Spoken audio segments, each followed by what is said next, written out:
Men in Black 3, TF1, salaire exorbitant, caprice. Quand Will Smith joue les divas.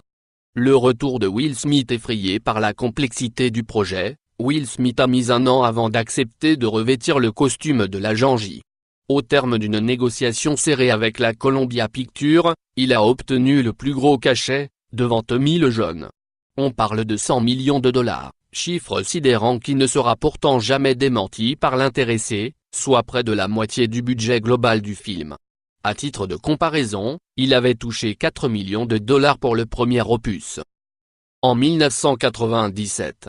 À cause de ce cachet pharaonique, cette superproduction entre dans le top 15 des films les plus chers de l'histoire. Absent des écrans depuis 4 ans, l'acteur, qui a grossi, doit suivre un entraînement spartiate pour les nombreuses scènes de cascade.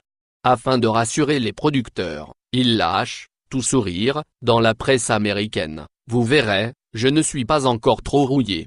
Et il le prouve, en recommençant 20 fois la scène, exténuante, de course à pied sur les toits des voitures.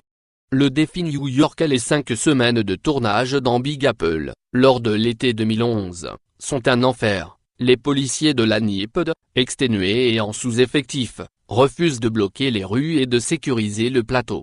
Les retards s'accumulent. Pour débloquer la situation, la production a dû faire quelques dons aux bonnes œuvres de la police.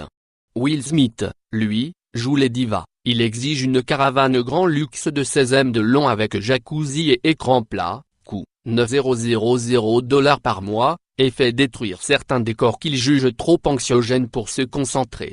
Les dépassements de budget sont tels que Tommy Lee Jones et le réalisateur Barry Sonnenfeld acceptent de baisser leur salaire, pas Smith. L'énorme succès commercial mondial, 624 millions de dollars, confirme son statut de superstar. L'acteur mégalomane devient, en 2012, l'une des 10 stars d'Hollywood les mieux payées. Men in Black 3 est diffusé dimanche 30 décembre à 21h00 sur TF1.